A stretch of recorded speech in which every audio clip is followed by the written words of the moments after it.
پیغام مومنوں یہ خمینی نے دیا ہے، یہ درس گاہ دین ہے جو فرش عزا ہے، یہ محرم و سفر ہے دین کی حیات، یہ مجلس حسین نہیں دی کی بقا ہے۔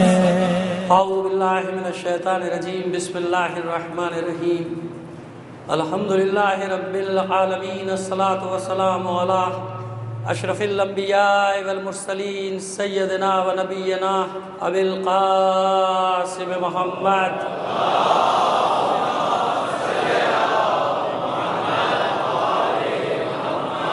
وآلہ الطیبین الطاہرین المعصومین، ولعنۃ اللہ علی اعدائہم اجمعین من الآن الی قیام یوم الدین، اما بعد فقد قال اللہ تعالی فی کتابہ المبین وہو اصدق القائلین وقولہ الحق۔ بسم اللہ الرحمن الرحیم، قل لئن اجتمعت الانس والجن علی ان یأتوا بمثل ھذا القرآن لا یأتون بمثلہ ولو کان بعضهم لبعض ظہیرا۔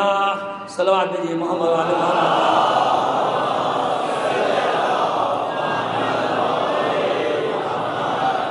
آپ سے درخواست کروں گا تمام شہدائے ملت جعفریہ کے صالح ثواب کے لیے، خاص طور پر استاد شہید پروفیسر سبط جعفر زیدی جو ہمارے درمیان سال گزشتہ مجالس کی رونق تھے، آج بھی رونق ہے، الحمدللہ ان کی آواز گونج رہی ہے، ان سب کو شامل کرتے ہوئے ایک سورہ فاتحہ پڑھ کر بخش دیجیے گا۔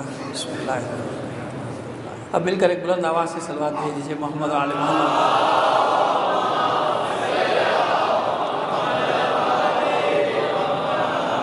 دو تین منٹ لیں گے، پہلی مجلس ہے، اس کے بعد پھر مضمون کا تعارف کرائیں گے۔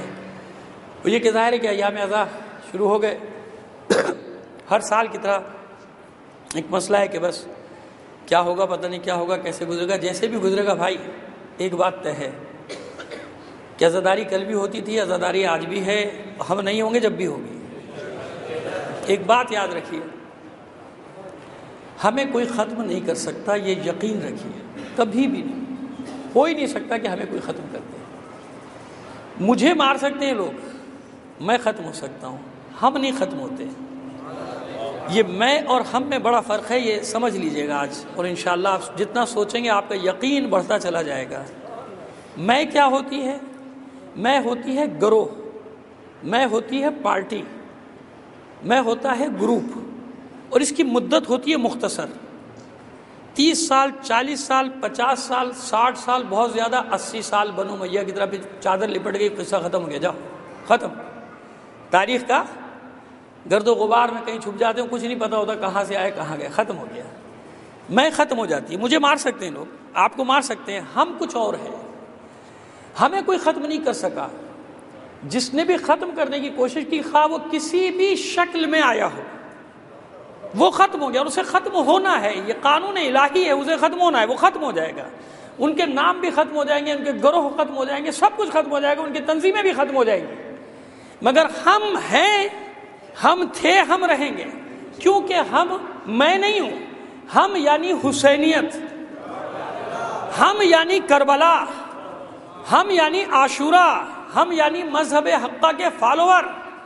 ساری دنیا مل کر بھی چاہے ہمیں مٹانا تو ہمیں نہیں مٹا سکتی، اور اس کی دلیل دے دوں کہ 100 سال پہلے نہیں تھے کچھ لوگ، مگر ہم تھے کہ نہیں تھے؟ 200 سال پہلے نہیں تھی کوئی پارٹیاں، ہم تھے۔ 300 سال پہلے نہیں تھے وہ حکمران جو آج ہیں، ہم تھے۔ آج بھی جو ہیں ختم ہو جائیں گے، ہم رہیں گے۔ 100 سال بعد نہ معلوم کون لوگ آئیں گے، کون لوگ جائیں گے، مگر ہم رہیں گے۔ 200 سال بعد آج جو کچھ ہیں وہ نہیں ہوں گے، مگر ہم ہوں گے، یعنی ہم قیامت تک رہنے والے لوگ ہیں، اور قیامت کے دن بھی اسی علم کے سائے میں جائیں گے، اطمینان رکھو۔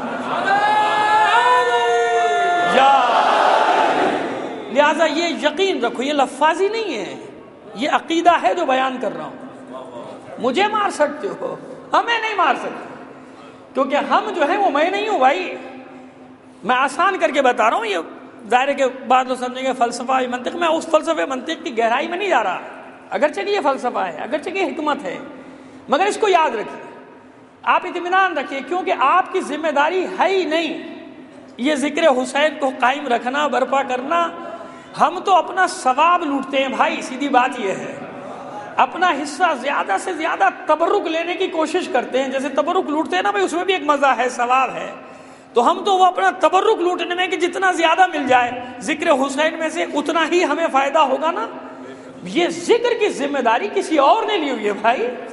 اور یقین رکھو یہ بھی لفاظی نہیں، عقیدہ ہے، یہ عقیدہ نہیں تو شیعہ نہیں کہ میں قسمیں زیادہ نہیں کھاتا، لیکن یہ قسم کھانے کے موقع ہے کہ خدا کی قسم جب تم حسین کے لیے گھر سے نکلتے ہو، حسین کی ماں بھی تمہارے ساتھ ہوتی ہے اور تمہارا امام زمانہ بھی تمہارے ساتھ ہوتا ہے، پھر کیا پرواہ ہے، پھر کیا پرواہ ہے.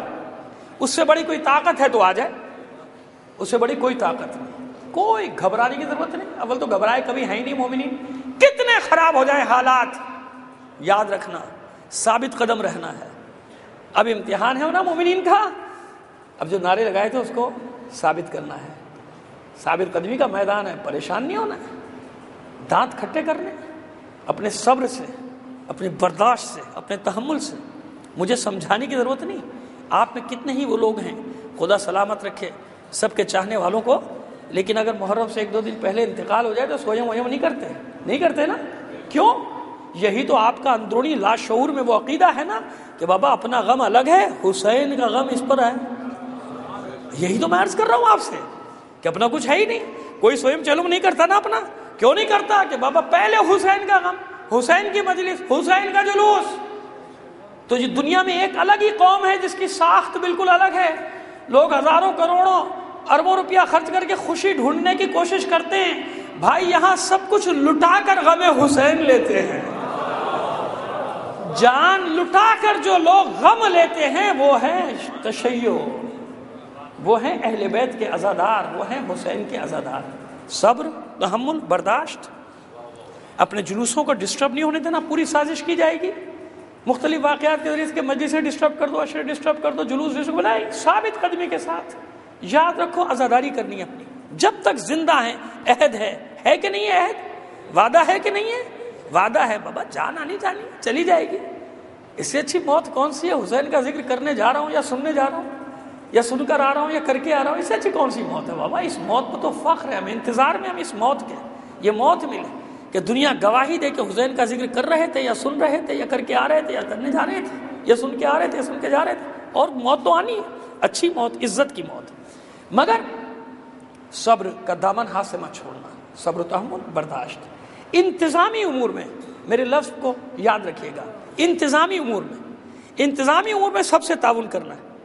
وہ چاہے ہمارے امام بارگاہوں کی انتظامیہ ہو، چاہے وہ ہمارے اسکاؤٹس کے جوان اور بچے ہوں. یہ خوبصورت لباس پہن کے یہ جو کھڑے ہوتے ہیں آپ کے لیے انتظامات کریں، چاہے وہ ٹریفک پولیس کے جوان ہوں، چاہے وہ پولیس کے جوان ہوں، چاہے وہ رینجرز کے جوان ہوں. انتظامی امور میں ہمیں سب سے تعاون کرنا ہے تاکہ دشمن کو کوئی موقع نہ ملے. اس میں الجھنے کی ضرورت نہیں، خواہ میں ریش ہونے کی ضرورت نہیں، پینک ہونے کی یا پینک پھیلانے کی ضرورت نہیں ہے، کیونکہ یہی چاہتے ہیں کچھ لوگ کہ کچھ ایسا ہو جائے اور یہ 10 دن کو ڈسٹرب کر دیا.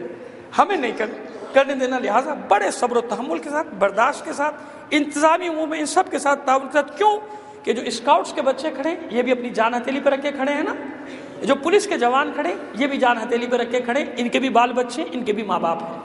جو رینجرز کے سپاہی کھڑے ان کے بھی بال بچے ہیں، ان کے بھی ماں باپ ہیں.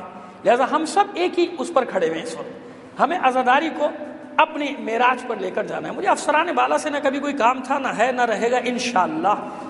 مگر یہ سپاہی کی جان بھی اتنی ہی قیمتی ہے جتنی آپ کی یا میری جان قیمتی ہے. لہٰذا سب کو ایک دوسرے کے ساتھ تعاون کرنا. باقی بے فکر رہیں. آپ ہی لوگ کہتے ہیں اور لکھتے بھی ہیں کہ مولا وارث ہے. کوئی ڈر نہیں، کوئی گھبرانے کی. پوری دنیا مل کر بھی آ جائے نا تو ہماری زبان سے یا حسین کا ہی نعرہ سنے گی اور یا علی کا سنے گی، اور کچھ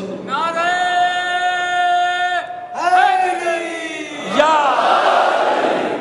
بس ایسا جوش اپنا برقرار رکھے، مگر صبر، تحمل اور برداشت کے ساتھ. ہمارے جذبات ایسے نہ ہو کہ کوئی کھیل جائے، ہمارے ساتھ کوئی کھیلے نہیں. جذبات، جوش سب، مگر عقل کے تابع رہنا چاہیے. مومن فراست رکھتا ہے، تدبر رکھتا ہے. تدبر سے ساری سازشوں کو دیکھ رہا ہوتا ہے، پڑھ رہا ہوتا ہے کیا کچھ ہو سکتا ہے. اس طرح سے رہیں گے کوئی بال بیکا نہیں کر سکتا. اور اگر اللہ نے کوئی امتحان تقدیر میں رکھا ہے دیں گے، اب تک دیتے آئے ہیں، پھر دیں گے. کھڑے ہیں میدان میں بابا، جب تک زندہ ہے میدان میں کھڑے ہیں، کربلائے عصر میں کھڑے ہیں، پکار رہا ہے حسین، ہم جواب دے رہے ہیں ماشاء اللہ، لبیک یا حسین، لبیک یا حسین، لبیک یا حسین، لبیک۔ تمام مومنین کی عزاداروں کی سلامتی کے لیے اور دشمنان اسلام، دشمنان پاکستان، دشمنان عزاداری کی نیست و نابودی کے لیے بلند آواز سے ایک صلوات بھیجیے محمد آل محمد پر۔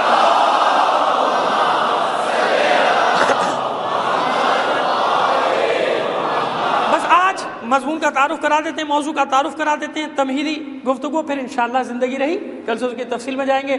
جن لوگوں نے نہیں پڑھا کہ عنوان کیا ہے ان کو میں بتا دیتا ہوں کہ اسلام اور قربانی اہل بیت، کیونکہ سلسلہ آج تک جاری ہے، لہذا بالکل ہم نے عصر حاضر کے مطابق کوشش کی ہے مجھ جیسے طالب علم نے کہ کچھ مطالب آپ کے سامنے پیش کر دیں ان چند دنوں میں اگر زندگی رہی تو اسلام اور قربانی اہل بیت، یہ آج ہم تعارف کرائیں گے، مضمون کا تمہیدی گفتگو ہوگی۔ جو کچھ 8 دن بیان ہونا ہے وہ آج کے مقدمے میں انشاءاللہ اجمالی طور پہ آپ کے سامنے پیش کر دیں گے۔ ایک بار اور صلوات عنایت فرمائیے محمد آل محمد پر۔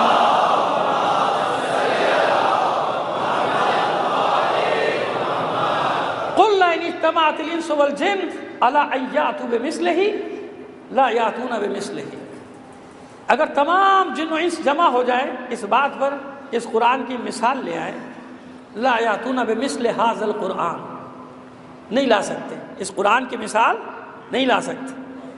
قل لئن اجتمعت الانس والجن علی ان یأتوا بمثل ھذا القرآن لا یأتون بمثلہ، اگر یہ سب جمع ہو جائیں کہ اس قرآن کی مثال لے آئے تو یہ اس کی مثال نہیں لا سکتے۔ وَلَوْ كَانَ بَعْضُهُمْ لِبَعْضٍ ظَهِيرًا، اگرچہ کہ سب جن و انس ایک دوسرے کی مدد کے لیے آ جائیں، یعنی ایک دوسرے کے پیچھے جمع ہو جائیں، پشتی بہن بن جائیں، وَلَوْ كَانَ بَعْضُهُمْ لِبَعْضٍ ظَهِيرًا، یہ سب جن و انس ایک دوسرے کے مددگار بن جائیں کہ اس قرآن کی مثال لے آئیں تو نہیں لا سکتے۔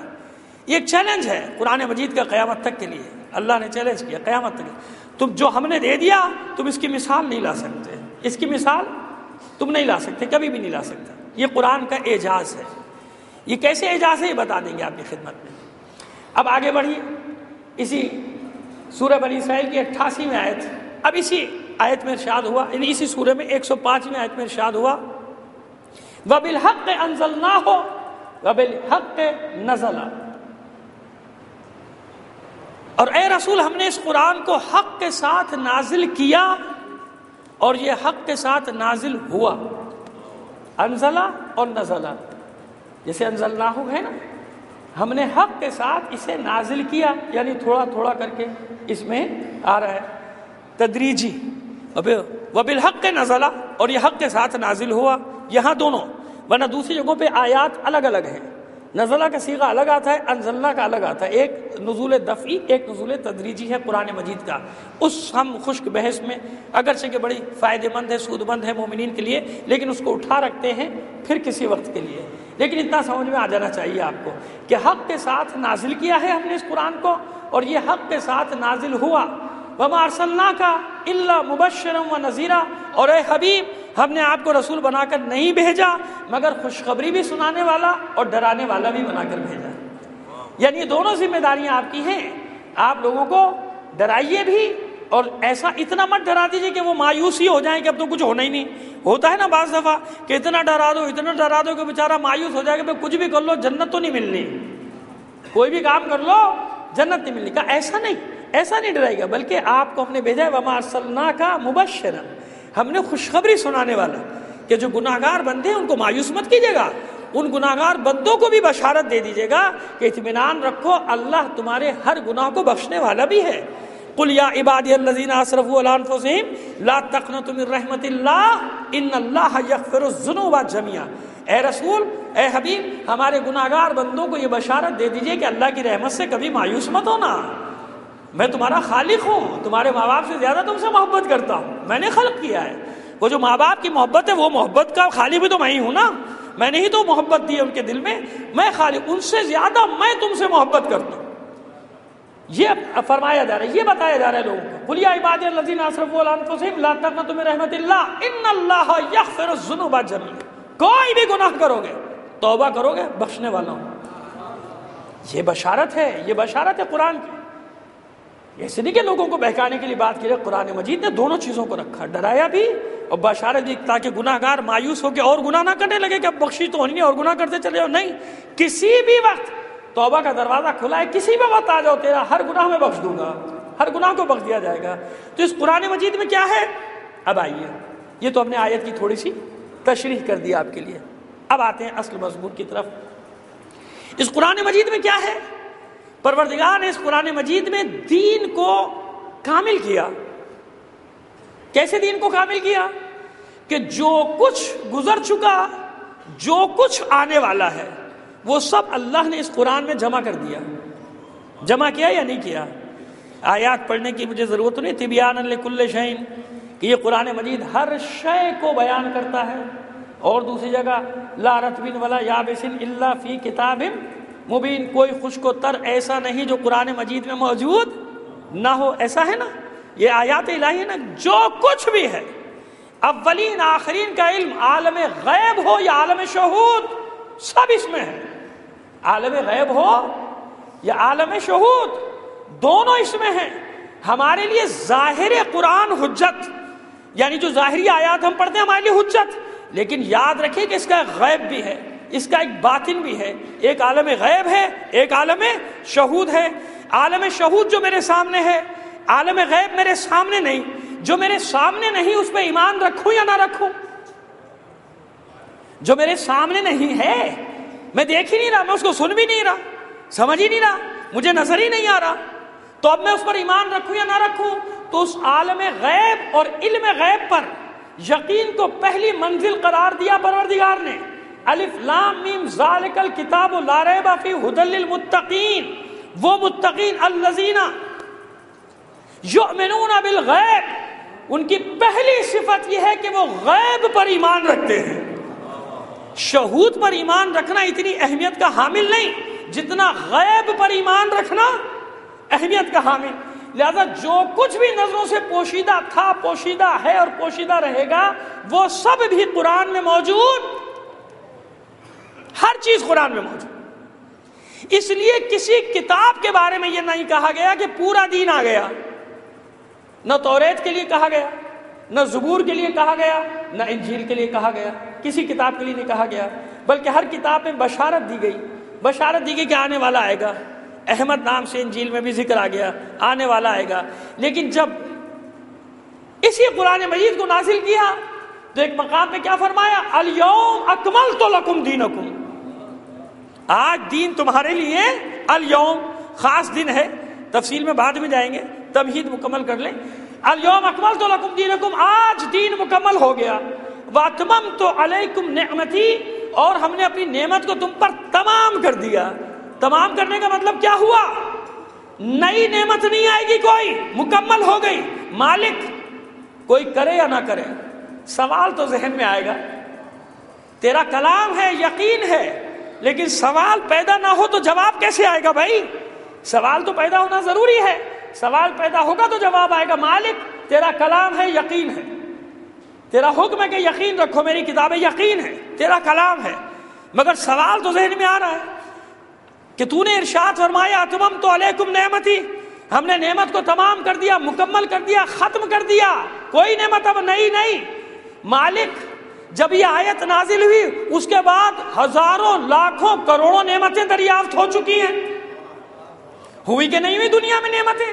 نئی نئی ایجاداتیں، نعمت، جہاز نعمت، شٹل نعمت، شپ نعمت، تیل نعمت، گیس نعمت، یہ ذخائر چھپے ہوئے سونے چاندیوں کے معدنیات نعمت، سمندروں میں چھپے ہوئے خزانے جو مسلسل نکل ہی رہے ہیں، یہ سب نعمتیں تو اس آیت کے بعد آئیں.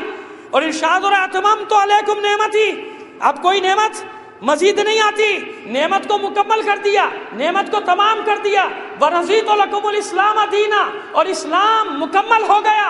اسلام پہلے بھی تھا، اسلام کو ہم نے تمہاری لیے دین کی حیثیت سے پسند کر لیا. سوال وہی ہے کہ نعمتیں تو مسلسل آ رہی ہیں، تو اب وہ میری پہلی بات کو ذہن میں لائیے کہ جو کچھ گزر چکا، جو کچھ ہے، جو کچھ آنے والا، پہلے قرآن نے مہر لگا دی کہ یہ سب کچھ قرآن میں موجود ہے. قیامت تک جو بھی نکلتا رہے اس سب کا ذکر قرآن میں موجود ہے. مالک پھر وہ کون سی نعمت ہے وہ کون سی نعمت ہے جس کا تو نے ذکر کیا کہ اتممت علیکم نعمتی، ہم نے نعمت کو تم پر تمام کر دیا، اب کوئی نئی نعمت نہیں. یعنی یہ سب نعمتیں ہیں، موجود ہیں، تم زمانوں کے حساب سے نکالتے رہو گے. قرآن میں سب کا ذکر موجود ہے، جو کچھ بھی آئے گا یہ سب موجود، جو کچھ گزر چکا وہ سب موجود. بس یہ نعمت تمام کون سی، یہ سب سے بڑی نعمت کون سی ہے؟ بس پہلے دعویٰ کر رہا ہوں، دلیل بعد میں دوں گا. بس یہ نعمت وہ نعمت ہونا چاہیے کہ جتنی بھی نعمتیں ہیں اس نعمت کے تابع ہونی چاہیے. یہ دعویٰ ہے میرا، ابھی دلیل نہیں ہے، دلیل دوں گا. یہ دعویٰ ہے کہ بس جس نعمت پہ تو نے مہر لگا دی کہ اب نعمت تمام، جس دن دین مکمل ہوا نعمت تمام. کس دن ہوا، کون سی نعمت، وہ ذکر بعد کی بات ہے. لیکن یہ تو طے ہو گیا نا کہ وہ خاص دن ہے کوئی جس دن دین مکمل ہوا، جس دن نعمت نازل ہوئی. یہ اتنی بڑی نعمت ہے کہ ساری نعمتیں جو آئیں گی وہ بھی اسی کے تابع ہوں گی، جو گزر گئی وہ بھی اسی کے تابع ہوں گی. بس یہ نعمت ایسی ہونی چاہیے کہ ہر نعمت اس کے تابع ہو. نئی نعمت کوئی نہیں، سب کچھ موجود ہے. جب اللہ نے خلق کیا کائنات کو، تمام ضرورت کی اشیاء کو رکھ دیا، تمام ضروریات تھی، وقت کے ساتھ ساتھ نکلیں گی. لہذا بتایا کہ یہ نعمت ایسی نعمت ہے کہ اگر یہ دعویٰ کرے، اگر یہ اشارہ کرے اور اگر یہ کہہ بیٹھے کہ زمین سے زیادہ آسمان کے راستوں سے واقف ہوں، تو یہ ظاہری زمین و آسمان نہ سمجھنا، بلکہ وہ اعلان کر رہا ہے کہ یہ عالم شہود تو مختصر ہے، میں عالم غیب کی بھی ساری خبریں رکھتا ہوں.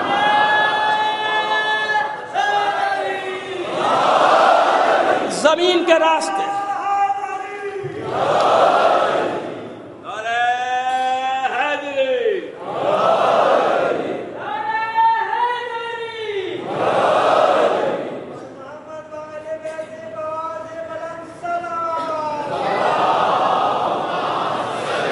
بس یہ جو فرمایا کہ زمین سے زیادہ آسمان کے راستوں سے واقف ہو، تو کسی نے کہا کہ زمین کے راستے سے کم واقف ہیں. ارے زمین کی حیثیت کتنی ہے، اس کے راستے کتنے ہیں، یہ عالم شہود ہے جو سامنے ہے.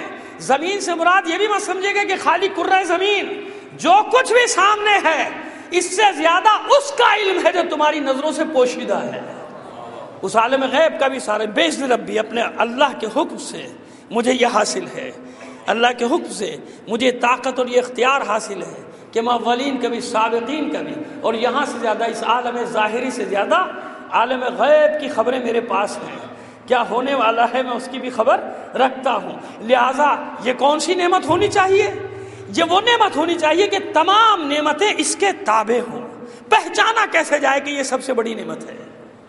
پہچانا کیسے جائے کہ یہ سب سے بڑی نعمت ہے؟ یہ تو طے ہو گیا کہ اللہ نے اسلام کو دین کی حیثیت سے پسند کر دیا، دین مکمل ہو گیا، اب کوئی نیا دین آنے والا نہیں ہے. اسلام ہے جو کچھ، آخر تک قیامت تک اسی کو رہنا ہے. سب مسلمان تھے، آدم سے لے کے جناب عیسیٰ روح اللہ علیہ السلام تک، تمام کے تمام انبیاء پیغمبر اسلام پر ہی تھے. یاد رکھیے گا سب مسلمان تھے، مگر اسلام مکمل یہ وہ سفر تھا یہاں مکمل ہو گیا. جب یہ دین مکمل ہو گیا، اسلام کو اللہ نے پسند کر لیا اور وہ سب سے بڑی نعمت دے دی مسلمانوں کو کہ جو کائنات کی سب سے بڑی نعمت تھی وہ میں نے دے دی تم کو، تمام کر دیا نعمت کو. اب جتنی بھی نعمتیں ہیں اس نعمت کے تابع، تو پہچان کا ذریعہ کیا ہے، شناخت کا ذریعہ کیا ہے؟ اس نعمت کو پہچانوں کیسے، اس نعمت کا اندازہ کیسے لگاؤں کہ یہ نعمت کون سی ہے؟ تو چلیے زیادہ دور نہ جائیے، جو نعمتیں آپ کو میسر ہیں ان کا شمار کرنا شروع کیجیے.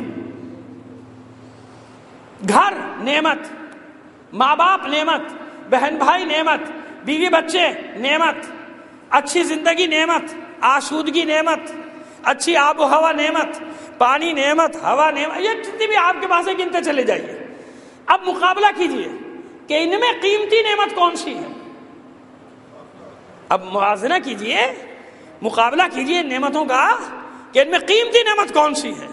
تو لاشعوری طور پہ فیصلہ آپ خود ہی کر دیں گے کہ اگر کوئی مشکل پڑے گی، چیزوں کو قربان کرنے کی باری آئے گی، تو مہنگی چیز کو بچانے کے لیے آپ پہلے سستی چیز قربان کریں گے. بھائی اس کو نکالو اس کو بچاؤ، اس کو نکالو اس کو بچاؤ۔ سیلاب طوفان آئے تو گھر سے چمٹ کے نہیں بیٹھیں گے، وہ قیمتی سامان لو بھاگو، گھر ڈوبتا ہے ڈوبے، جان اور مال تو بچے نا۔ اور اگر مال کو بھی پھینکنے کا وقت آ جائے مال کو بھی پھینک دیں گے نا، پھینک دو، جان بچاؤ۔ نعمت کا اندازہ یہ ہوتا ہے جب مصیبت پڑتی ہے تو انسان جن چیزوں کی قربانی دیتا چلا جائے، یہ قربانی دینا بتا رہی ہوتی ہے کہ جس چیز کو بچانے کے لیے قربانی دی جا رہی ہے اس چیز کی اہمیت کتنی ہے کہ نہیں ہے۔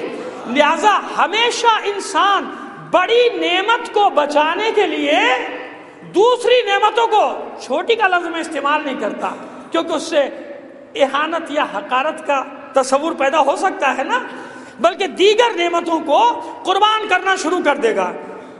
مال بھی حلال کا کمایا ہو تو چھوٹی نعمت تو نہیں نا بھائی، اللہ کی نعمت ہے، حلال کا مال ہے، اس کی بھی اہمیت ہے۔ اللہ نے منع تھوڑی کیا بھائی رزق حلال سے۔ جناب جعفر طیار کے پاس اتنی دولت تھی کہ 12 دروازوں سے مانگنے والوں کو دیا کرتے تھے۔ مولا کائنات کا بیٹا ہے، بھتیجا بھی ہے، بیٹا بھی ہے، داماد بھی ہے، اپنے پاس پالا ہے تو صفات۔ تو اگر مال و دولت پہ اتنی قدغن ہوتی تو مولا منع کرتے کہ جعفر طیار یہ اتنے اربوں تمہارے پاس درہم کروڑوں لاکھوں درہم دینار لے کر بیٹھو گا نہیں، مگر جانتا ہے جعفر طیار کہ جو اللہ کی راہ میں قربان ہی نہ کیا جائے اس مال کا فائدہ کیا ہے۔ جو اللہ کی راہ میں قربان نہ کیا جائے تو دیا تھا تو ایسے دیا تھا کہ قربان کرنے والا بھی جانتا تھا کہ اس کو کیسے خرچ کرنا ہے، کس پر خرچ کرنا ہے کہ نہیں۔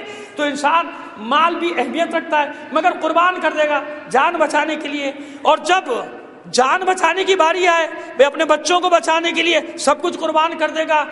وطن قربان کر دیتا ہے کہ نہیں کر دیتا ہے نا، ہجرت کر جاتا ہے، نہیں منع کیا اللہ نے۔ کہاں منع کیا اللہ نے کہ اگر کہیں زمین تنگ ہو جائے جاؤ ہجرت کر جاؤ، فَيُهَاجِرُوا فِيهَا، اور لوگ کرتے ہجرت۔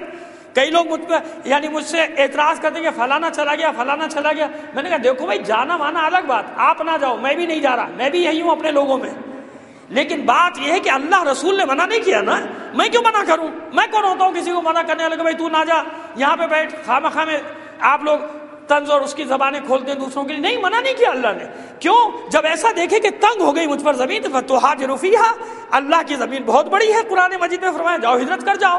تو جان اور مال بچانے کے لیے سب کچھ کرتا ہے نا، جان بچانے کے لیے، اولاد بچانے کے لیے آخری حد تک ہر چیز قربان کر دے گا، وہ جان بچا لے گا۔ اور جس کے لیے جان بھی قربان کر دیتا ہو، نعمتوں کا موازنہ کر رہے ہیں نا کہ بڑی نعمت کون سی، تو سب سے بڑی نعمت ہے میری جان۔ اپنی جان بچانے کے لیے سب کچھ کر لوں گا، سب کچھ قربان کر دوں گا۔ وہ کہتے ہیں کہ جان بچانے کے لیے وہ روایات موجود ہیں کہ یہ بھی جائز تو وہ بھی جائز۔ ایک صلوات بھیج دیجیے محمد علی محمد۔ تو کیا ہوا بھائی، اس کو ادھر رکھیں اسی جگہ، خیر ہے کہ نہیں ہے؟ اب مجھے بتائیے کہ وہ نعمت کون سی ہے جس کو بچانے کے لیے انسان اپنی جان سے بھی درک نہیں کرتا، اپنے بچوں سے بھی درک نہیں کرتا، سب قربان ہو جاؤ، جان بھی چلی جائے، مگر یہ نعمت مجھ سے کوئی نہیں چھین سکتا۔ بس اب بتائیے کہ تمام دنیا کے اہل بیت کے عاشقوں سے پوچھئے، چاہنے والوں سے پوچھئے کہ مال بڑی نعمت ہے یا عشق علی، گھر بڑی نعمت ہے یا حب حسین، بچے بڑی نعمت ہیں یا اولاد حسین کا ماتم، اولاد علی کا ماتم۔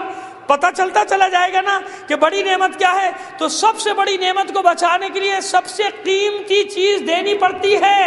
اگر آج آپ قربانیاں دے رہے ہیں تو کیوں دے رہے ہیں؟ کہ یہ جان دینا گوارا ہے، غم حسین دینا گوارا نہیں ہے۔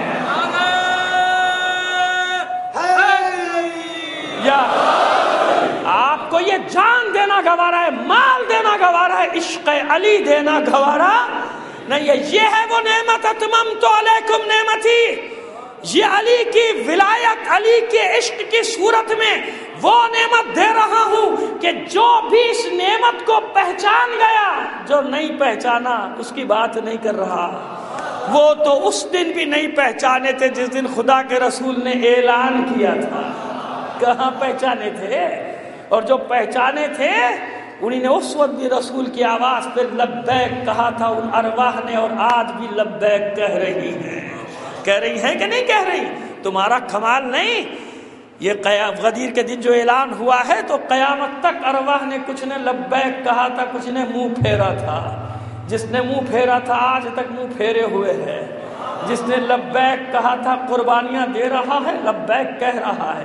تو اب مجھے بتاؤ کہ آل رسول پہ، علی اور اولاد علی پہ سب کچھ قربان ہے یا نہیں؟ کیوں قربان ہے؟ کہ بابا ان نعمتوں کی کوئی اہمیت نہیں عشق اہل بیت کے سامنے، عشق علی کے سامنے، ولائے علی کے سامنے، عشق حسین کے سامنے، عزاداری کے سامنے اس جان و مال کی کوئی اہمیت نہیں۔ یہ قربانی دینا بتا رہی ہے کہ سب سے قیمتی نعمت وہ ہوتی ہے جس پر اپنا جان و مال سب قربان کر دیا جائے۔ بس ہم حسین پر اپنی جان قربان کر کے اعلان کر رہے ہیں کہ ہمیں معرفت کا وہ حق نہیں جو معرفت حسین کو حاصل تھی۔ ہمارا حسین پر قربان ہونا ہی بتا رہا ہے کہ اگر کربلا میں ہوتے تو حسین پر ہی جان قربان کرتے، اور حسین پر جان قربان کرنا یعنی اللہ کے نام پر جان قربان کرنا ہے۔ کیوں؟ کربلا میں جتنے بھی شہید ہیں، دلیل سنو، جتنے بھی شہید ہیں کربلا میں سب نے کیا کہا؟ حسین پر قربان ہونے جا رہا ہوں، اس کے علاوہ کچھ نہیں کہا۔ ماں نے بچوں کو تیار کیا کیا کہہ کر؟ صبح حسین پر قربان ہو جانا، یہی کہا نا۔ بہن نے بھائی کو ہدیہ کیا، جاؤ مولا پہ قربان ہو جاؤ۔ انصار حسینی ایک دوسرے کو کہتے رہے جاؤ حسین پر قربان ہو جاؤ۔ آپ کہتے ہیں کہ اللہ کی راہ میں قربانی دی، کوئی اعتراض کر سکتا ہے نا آپ پہ؟ بھئی آپ کہہ رہے ہیں اللہ کی راہ میں لڑے، آپ کہتے ہیں اللہ کے لیے لڑے، لیکن اعتراض بھی کوئی نہیں کرتا۔ مزے کی بات یہ وہ بھی سب یہ کہتے ہیں کہ نہیں اللہ کی راہ میں لڑے۔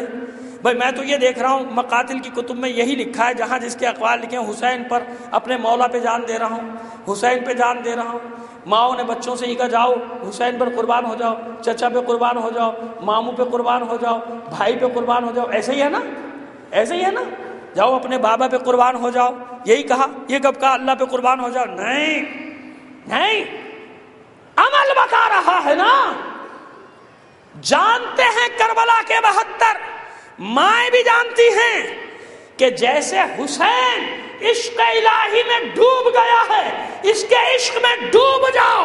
آج حسین پر قربان ہونا ہی اس بات کی دلیل ہے کہ اللہ پر قربان، اللہ کے نام پر، اللہ کے دین پر قربان ہو رہے ہیں۔ اسی لیے جتنے بھی صاحبان حکمت، جتنے بھی عالم، پڑھے لکھوں کی بات کر رہا ہوں، پڑھے لکھے جاہلوں کی بات نہیں کر رہا، یہی کہتے رہے کہ دین حسین ہے، دین کو پناہ دینے والا حسین ہے۔ اعلان کر دیا کہ حسین پر قربان ہونا یعنی دین پر قربان ہونا ہے۔ بس اب ہم حسین پر قربان ہو رہے ہیں۔ اب مجھے بتاؤ جس چیز پر حسین قربان ہوا اس کی کیا قیمت ہے؟ لبیک یا حسین، لبیک یا حسین، لبیک یا حسین، لبیک یا حسین، لبیک یا حسین، یا علی یا علی یا علی۔ یہ چھوٹی چھوٹی سی باتیں جو مصائب میں گزر جاتی ہیں اور توجہ نہیں حاصل کر پاتی لوگوں کی، اس لیے میں ان کو بیچ میں فضائل کے دوران چھیڑتا رہتا ہوں تاکہ آپ متوجہ رہیں کہ کربلا ہے کیا۔ ماشاءاللہ،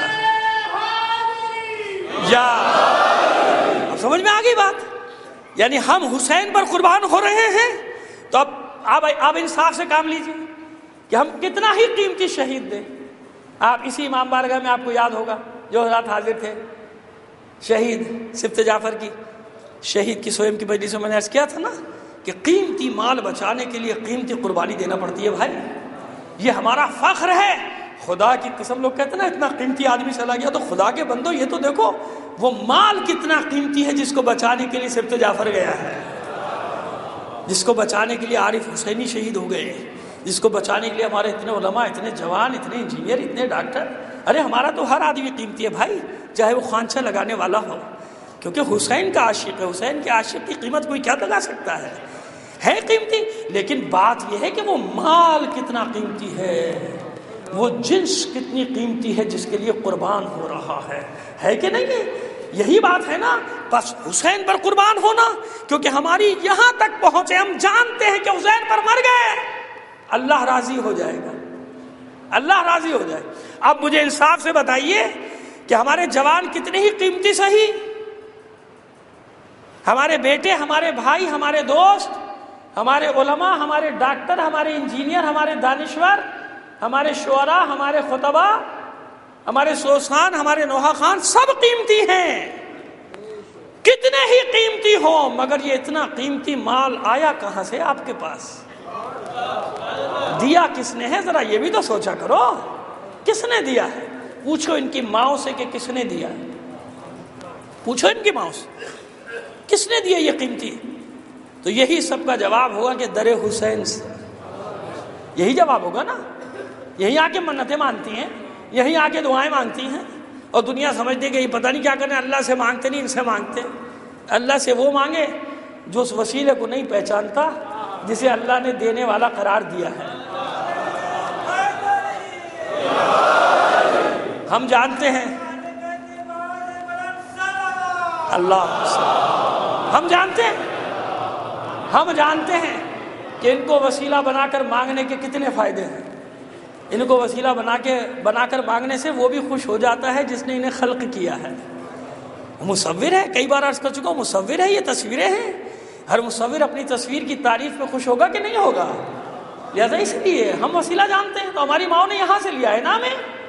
اب مجھے بتائیے کہ وہ ہستیاں جن پر آپ قربان ہو رہے ہیں، اتنی قیمتی جانیں قربان کر رہے ہیں، ان تمام اپنے شہداء کو ایک پلڑے میں رکھیے، اور ایک پلڑے میں کربلا کے ایک شہید کو رکھ دیجئے. بس کسی بھی، کون سا پلڑا وزنی ہوگا؟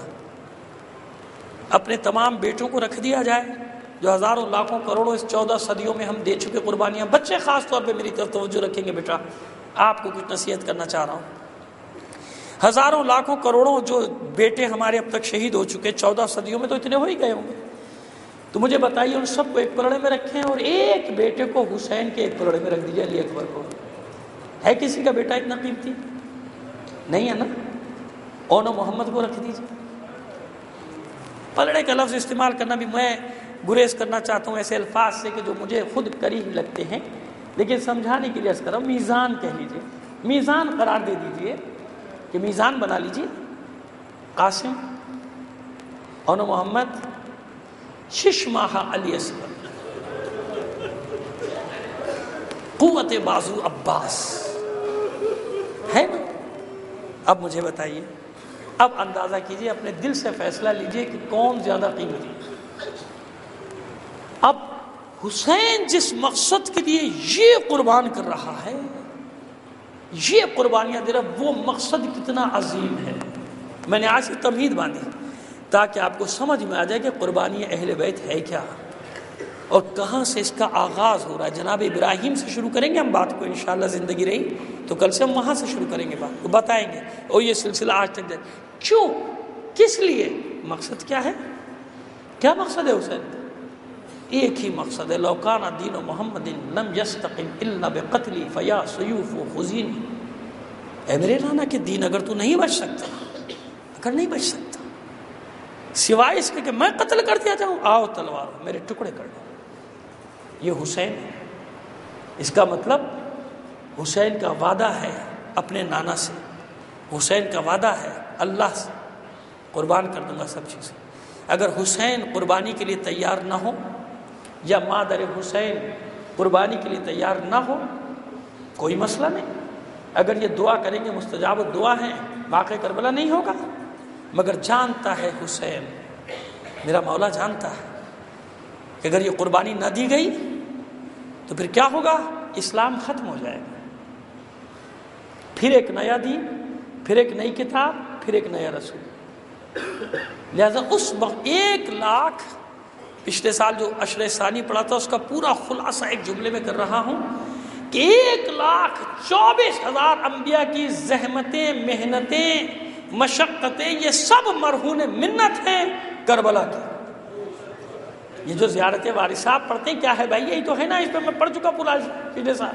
یہی وہ زیارت وارث، تمام انبیاء کی زحمتوں محنتوں کو بچایا ہے اکیلے حسین نے کربلا میں. اکیلے حسین. لہذا حسین پر قربان ہونا یعنی دین حق پر قربان ہو جانا، یعنی اللہ کی راہ میں قربان ہو جانا.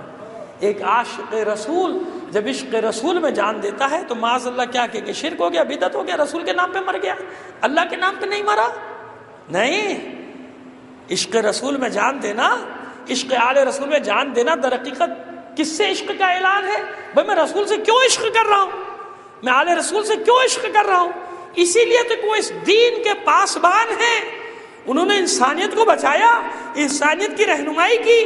جب بھی دین پر وقت پڑا اپنے جگر کے ٹکڑوں کو تلواروں کے سامنے پیش کر دیا، اپنے جسم کو گھوڑوں کی ٹاپوں تلے پیش کر دیا. اور صرف یہ نہیں، کہاں تک بڑی قربانی آگے. میں کہتا ہوں کہ انبیاء اور ائمہ کے لیے قتل ہو جانا بھی آسان ہے.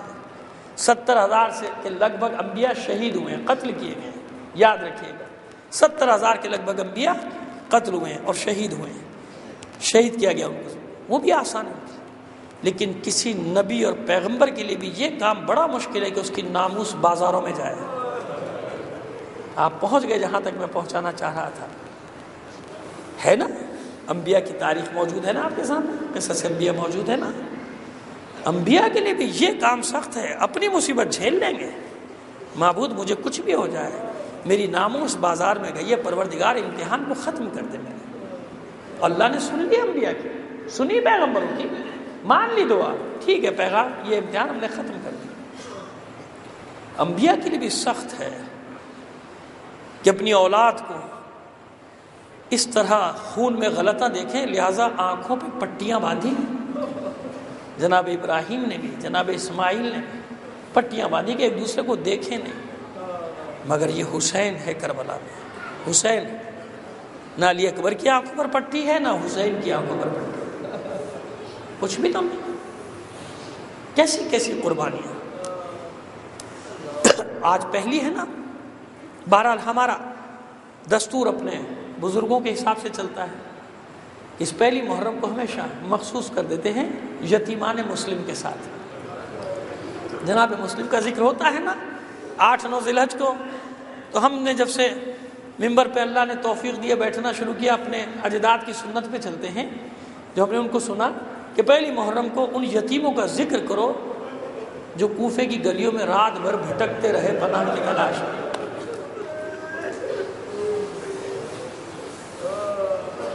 عجیب ہے یہ کربلا، بہت عجیب. میں یہ جملے جو اب ادا کرنے جا رہا ہوں یہ اس لیے ادا نہیں کر رہا کہ میں آپ کو زبردستی رلانا چاہتا ہوں، مجھے اس کا کوئی شوق نہیں، کیونکہ میں جانتا ہوں شیعہ نہیں، جہاں بھی کسی کے سینے میں انسان کا دل دھڑک رہا ہے وہ ان واقعات کو برداشت نہیں کر سکتا. کچھ عرصے پہلے کی بات ہے، چند سالوں پہلے کی بات ہے کہ میرے احباب کچھ دانشور حضرات مجھ سے سوال کرتے تھے کہ آپ لوگ مبالغہ، بلکہ اعتراض کرتے تھے کہ آپ لوگ مبالغہ بہت کرتے ہیں مسائل میں. میں پوچھتا تھا مثلاً کیا مبالغہ آپ کو نظر آتا ہے؟ کہا کہ بھائی اس طرح کیسے ہو سکتا ہے کہ لاشوں کے ٹکڑے ٹکڑے کر دیے جائیں، ان کو گھوڑوں ٹاپوں تلے پامال کیا جائے، پانی نہ دیا جائے معصوم بچوں کو پینے کے لیے، کئی شبانہ روز تک انہیں پانی نہ دیا جائے. بھائی کیسے ہو سکتا ہے کہ خواتین کو ایسے بے پردہ کر کے بازاروں میں پھرایا جائے؟ خیر جواب تو میں اس وقت بھی دیتا تھا معقول، مگر اب مجھے جواب دینے کی ضرورت پیش نہیں آئی. کیوں؟ اس لیے جواب دینے کی ضرورت پیش نہیں آئی کہ انہوں نے خود دیکھ لیا. اب تو میں سوال کرتا ہوں کہ یہ بتاؤ کہ زمانے جاہلیت اور وحشت و بربریت کے دور سے 61 ہجری کے لوگ قریب تھے یا آج کے؟ وہ لوگ وحشت و بربریت کے دور سے زیادہ قریب تھے. جمعہ 8 دن ہوئے تھے انہیں کلمہ پڑے ہوئے. ان کی اولادیں تھیں، فتح مکہ کے بعد اکثریت تھی جن کی اولاد تھی کربلا میں، جنہوں نے کلمہ پڑھا تھا، مسلمان ہوئے تھے. کتنے دن ہوئے تھے انہیں؟ وہی چال چلن تھے، کوئی زمانے نے ترقی بھی نہیں کی تھی، ویسے ہی لوگ تھے.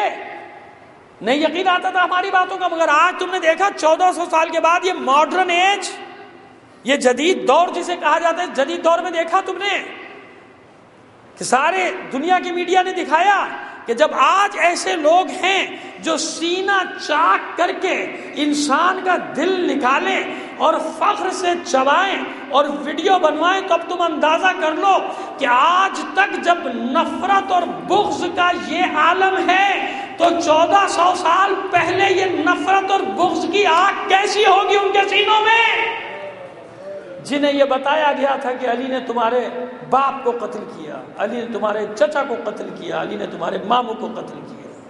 کیسی آگ ہوگی جب آج یہ سامنے ہو رہا ہے کہ عورتوں کا پیٹ چاک کر دیا جائے اور حاملہ عورتوں کے پیٹ چاک کر کے ان کے بچوں کو بھی نکال کے گولی ماری جائے پیٹ سے. یہ وحشی ہے، درندے آج دنیا دیکھ رہی ہے کہ نہیں دیکھ رہی؟ تو اب سوچو کہ وہ تو وحشت اور بربریت کے دور سے زیادہ قریب تھے وہ لوگ، یہ تو پھر 1400 سال ہو گئے. تو آج تک وہ نفرت کی آگ اسی شدت سے بھڑک رہی ہے، مگر دنیا نے دیکھ لیا کہ نہیں دیکھ لیا؟ نہ ان کی نفرت میں کوئی کمی آئی، اسی شدت سے وہ آگ بھڑک رہی ہے. اور پوری دنیا گواہ ہے کہ ہمارے سینوں میں بھی عشق حسین کے شعلے اسی طرح بھڑک رہے ہیں. عشق علی کی آگ اسی طرح ہمارے سینوں کو بھی روشن کیے ہوئے ہے. سمجھ میں آ گئی؟ آج بھی ہم اسی انداز میں کھڑے ہیں، بچوں کو بھی نہیں. اس لیے ان بچوں کا ذکر کر رہا ہوں، معصوم بچوں کا جو مسلم کے ساتھ آئے تھے. وہ مسلم نے وصیت کی تھی میرے بچے بھی ہیں میرے ساتھ، انہیں چھوڑ دینا، مدینے پہنچوا دینا. لیکن حکم دیا گیا کہ تاریک زندان میں ان دونوں کو ڈال دیا جائے، ایسا زندان کہ جہاں دن اور رات کا کچھ پتہ نہیں بچوں کو. چھوٹے چھوٹے تو ہیں، بس ہاں شام کو جب دروازے زندہ 24 گھنٹے میں ایک بار غذا لے کر آتا ہے، کچھ پانی لے کر آتا ہے، تو اس وقت بچے اندازہ کرتے ہیں کہ سورج غروب ہو گیا.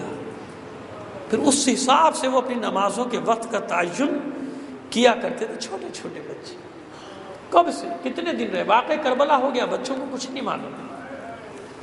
بس ایک دن دونوں گفتگو کرتے کہ کب تک ایسے، آخری زندان بان کو اپنا کچھ تو حال بتایا جائے.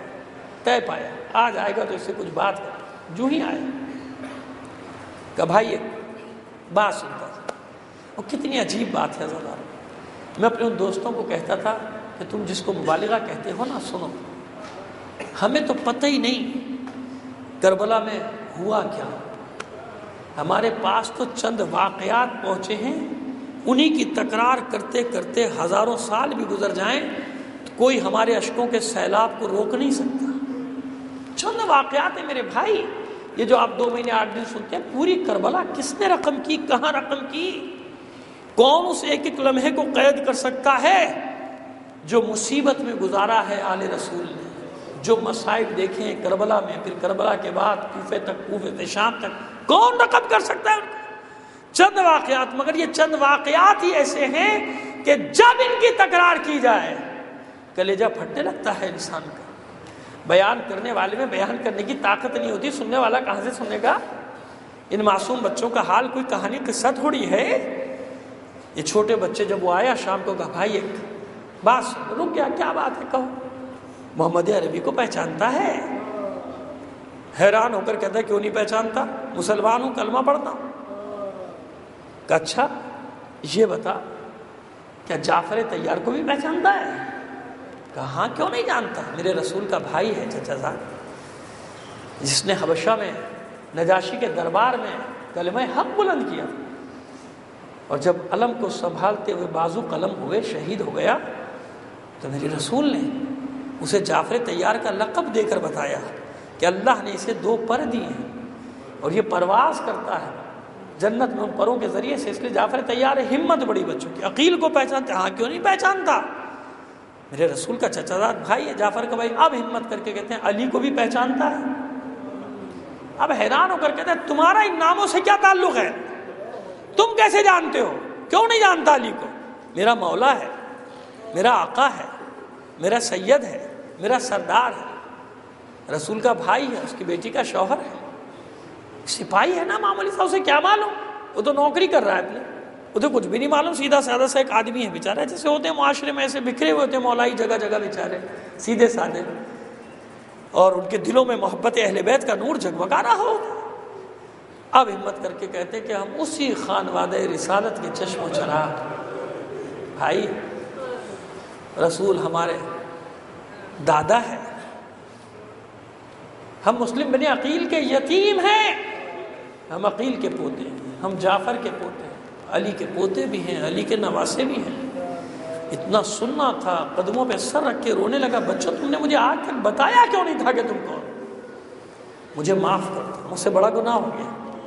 جلدی جلدی ہتھکڑیاں بیڑیاں کھول دی بچوں کی، دروازہ کھول دیا گا، جاؤ چلے جاؤ، آزاد، مار دیا جاؤں، اب قتل کر دیا جاؤں، مگر اب یہ گناہ نہیں کر سکتا، جاؤ تم آزاد ہو۔ دیکھو صبح ہونے سے پہلے پہلے کوفے سے باہر نکل جانا، صبح ہوتے ہی جب ابن زیاد کو خبر ہوگی پھر تم نکل نہیں سکتے، پھر تم فرار نہیں ہو سکتے، جتنا سفر رات کی تاریکی میں طے کر سکتے ہو کر لو، نکل جاؤ یہاں سے۔ بچوں نے شکریہ ادا کیا، جب بچے جانے لگے تو دوڑ کر دونوں بچوں کے دامن تھام لیے، ٹھہرو، ایک وعدہ کر کے جاؤ، ایک وعدہ کرتے جاؤ، میں مار دیا جاؤں گا، میں قتل کر دیا جاؤں گا، مگر مجھ سے وعدہ کرو قیامت کے دن میری شفاعت کرو۔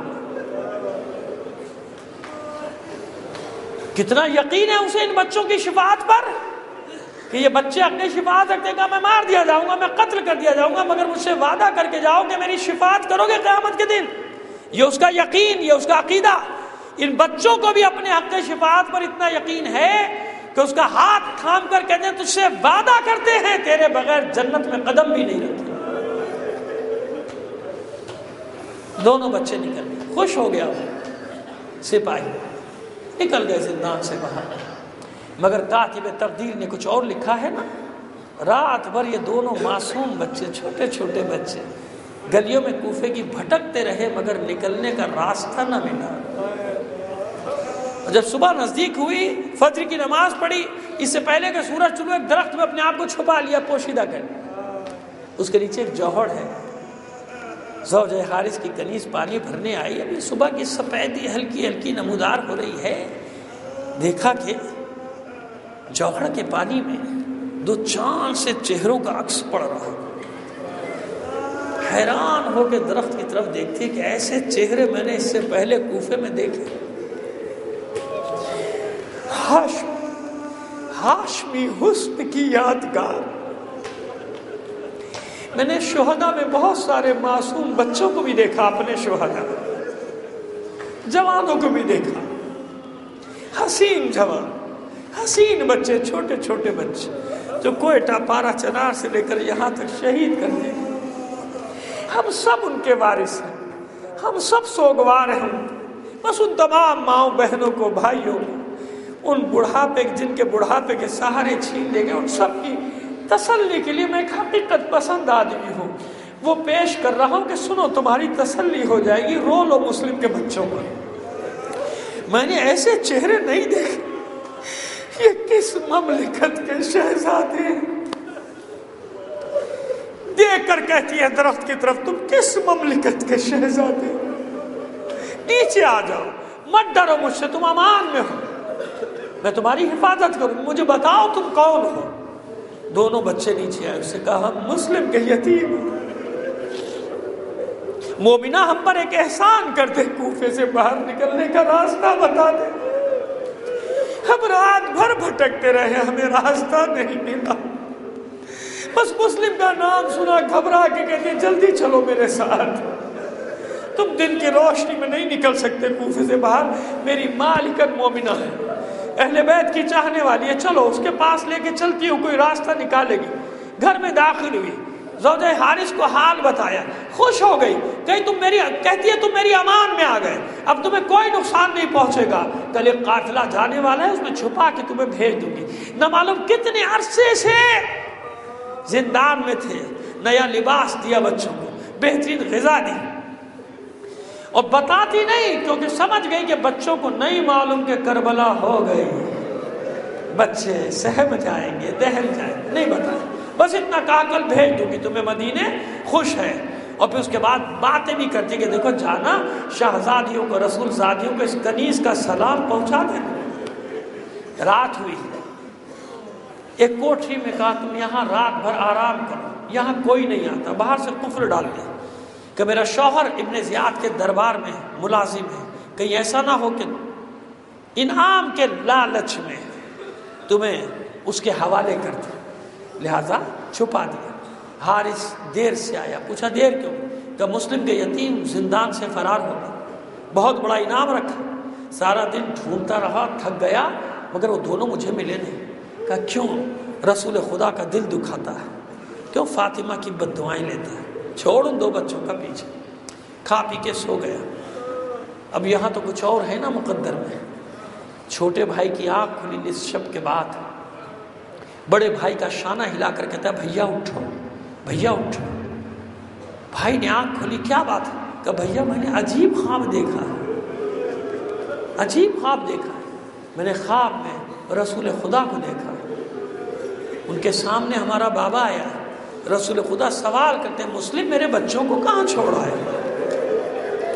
ہمارا بابا مسلم رو رو کر کہتا ہے خدا کے حبیب, اے حبیب میرے بچے ظالم کی قید میں, ابن زیاد کی قید میں. رسول نے ہمارے بابا کو سینے سے لگا کر کہا مسلم اطمینان رکھو, بس ابھی تمہارے بچے کچھ دیر میں آنے والے ہیں. بڑے بھائی نے خواب سنا, سن کر کہتا ہے بھیا میں نے بھی یہی خواب دیکھا. دونوں بچوں کو شہادت کا یقین ہوا, ایک دوسرے سے گلے مل کر رونے لگے. چھوٹے چھوٹے سے معصوم بچے روتے روتے ہچکیاں بند گئی, آواز بلند ہوئی. حارث کی آنکھ کھلی, تلوار اٹھا کر کہتا ہے بچوں کے رونے کی آواز کہاں سے آتی ہے؟ مومنہ گھبرا کر کہتی ہے ہم سائے میں کسی کے بچے روتے ہوں گے. کھڑا ہوا اپنے بستر سے کہتا ہے نہیں, یہ آواز میرے گھر سے آ رہی ہے. بڑا اس کوٹھی کی طرف, تلوار مار کر قفل کو توڑا, ٹھوکر مار کے دروازہ کھولا, اندر داخل ہوا, دیکھا 2 معصوم بچے ایک دوسرے سے گلے لپٹے ہوئے رو رہے ہیں. یہ ملعون آگے بڑھ کر ٹھوکریں برسانا شروع کرتا ہے. چہرے پر, سر پر, بچوں کے چہرے اور سر لہو لہان ہو گئے. کتنے ہی دانت بچوں کے شہید ہو گئے. مارتا جاتا ہے, کہتا جاتا ہے سارا دن تمہیں کوفے میں ڈھونڈتا رہا, میرے ہی گھر میں چھپے ہوئے ہو. رسیوں سے باندھا, دونوں بچوں کو کھینچ کر کوٹھی سے نکالا. ضرور قتل کروں گا تمہیں. ابن زیاد کی خوشنودی بھی ملے گی, انعام بھی ملے گا. پیچھے پیچھے مومنہ گھسٹتی جاتی ہے. میں نے امان دی تھی, میں نے امان دی تھی, ان بچوں پر رحم کر. رسول خدا کی دشمنی مول نہ لے, مول نہ لے. ارے یہ خانواد رسالت کے معصوم بچے ہیں, کچھ نہیں سنا. بیٹے کو بھی ساتھ لیا, غلام کو ساتھ لیا, نہر کوفہ کے کنارے آیا. قتل کرنے کے لیے غلام کو حکم دیا قتل کر دے. غلام آگے بڑھا. بڑے بھائی نے کہا ٹھہر, کیا بلال حبشی کی قوم سے ہے؟ وہ حیران ہو کر کہتا ہے کہ ہاں. تم کیسے جانتے ہو بلال کو؟ کہا ہم نے دیکھا نہیں مگر سنا ہے کہ ہمارے جد رسول خدا کے مؤذن کا نام بلال حبشی تھا. حیران ہو کر وہ حبشی غلام کہتا ہے کیا تم خانواد رسالت کے بچے ہو؟ کہا کہ ہاں, ہم رسول کے بھائی عقیل کے پوتے ہیں. اتنا سننا تھا. تلوار پھینکی, دوڑ کر نہر میں چھلانگ لگا دی. یہ ظلم نہیں کر سکتا, خانواد رسالت کے معصوم بچوں کو قتل کرنے کا گناہ نہیں لوں گا. جھجلا کر اپنے بیٹے کو حکم دیا تو قتل کر. بیٹا آگے بڑھا. ماں نے کہا دودھ نہیں بخشوں گی اگر تلوار اٹھائی. بیٹے نے تلوار پھینک دی, پیچھے ہٹ گیا. اب غصے میں آگے بڑھا, تلوار اٹھا کے وار کیا. یہ مومنہ دوڑ کر تلوار کی اور بچوں کے درمیان میں آ گئی. شانے پہ تلوار لگی, زخمی ہو کر ایک طرف گر پڑی. اب بچوں کو یقین ہو گیا شہادت کا. کہا ٹھہر ٹھہر, عربوں کا قاعدہ ہے 3 باتیں رکھی جائیں تو کوئی ایک بات مانتے ہیں. کہا بتاؤ کیا چاہتے ہو؟ کہا پہلی شرط یہ ہے, پہلی بات یہ ہے کہ ہمیں مدینے پہنچا دے. جو انعام ابن زیاد نے رکھا ہے اس سے زیادہ ہم تجھے دلوائیں گے. کہا یہ منظور نہیں. کہ دوسری بات یہ ہے ہمیں ابن زیاد کے دربار میں لے چل, وہ جو فیصلہ کرے. کہا نہیں مجھے ڈر ہے, تم بہت چھوٹے ہو, مجھے ڈر ہے کہیں اسے ترس نہ آ جائے اور وہ تمہیں چھوڑ نہ دے, میرا انعام رہ جائے. اب بچے کہتے تو پھر سن, بس اتنی مہلت دے دے کہ 2 رکعت نماز پڑھ لے. آج کے مصائب میں جب بھی پڑھتا ہوں معصوم بچوں کے لیے پڑھتا ہوں. یہ مسلم کے یتیم ہیں مگر جانتے ہیں کہ ہمارے مولا حسین کا مقصد کیا ہے. جان ہمارا مولا حسین کیوں قربانیاں دے رہا. اتنی مہلت دے, 2 رکعت نماز پڑھ لیں. بچوں نے نماز شروع کی, سجدے میں گئے.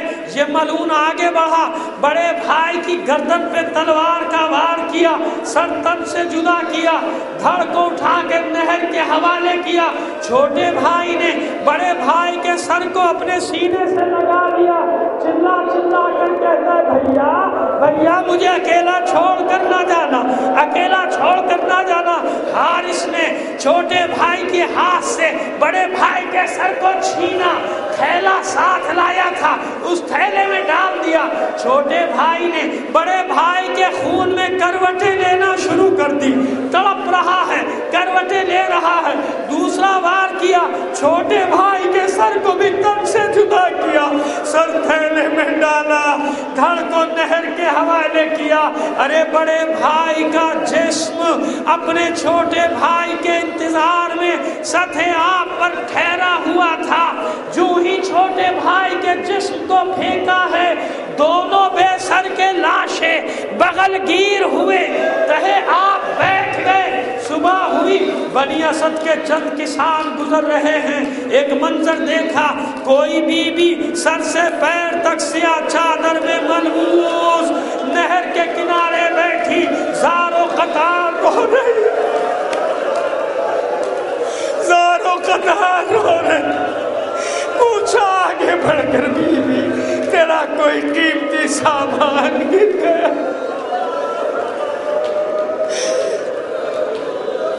وہ بی بی کہتی ہے ہاں، ارے حارث ملعون نے میرے بچوں کو قتل کر کے پھینک دیا، میری مدد کرو، میرے بچوں کے لاشیں نکال دو۔ یہ کسان اترے، دونوں بچوں کے بے سر کے لاشیں نکالے۔ عجیب منظر دیکھا، کبھی یہ بی بی ایک بچے کے سینے پہ سر رکھ کے روتی ہے، کبھی دوسرے کے سینے پہ سر روتی، ارے پٹک رہی ہے اپنے سر کو اور کہتی ہے ان کسانوں سے تم نے میری مدد کی، میرے بچوں کی لاشیں نکالے، میں تمہاری جنت کی ضامن ہوں، میں قیامت کے دن تمہاری شفاعت کروں گی۔ وہ حیران ہو کر کہتے بی بی آپ ہیں کون جو اتنے اطمینان سے ہمیں جنت کی بشارت دے رہی ہیں؟ نظروں سے اوجھل ہونے سے پہلے اس بیوی نے بس اتنا کہا ارے میں کوئی اور نہیں، تمہارے رسول کی بیٹی ہوں اور یہ میرے مسلم کے یتیم ہیں۔ سنو سنو، آخری جملہ سن لو، آخری جملہ سنو، یہ میرے مسلم کے یتیم ہیں، اس لیے میں یہ روایت پڑھتا ہوں، مجھے انصاف سے بتاؤ، انصاف سے بتاؤ کہ علی اکبر کے کلیجے میں برچھی لگے فاطمہ آئے، اون و محمد گھوڑوں سے گرے فاطمہ آئے، عباس کے شانے کٹے فاطمہ موجود، قاسم کا لاشا پامال ہو فاطمہ زہرا موجود، حسین ذوالجناح سے نیچے آئے فاطمہ موجود، سکینہ ناقے سے گرے فاطمہ موجود، پھر کیسے ہو سکتا ہے کہ مسلم کے بچے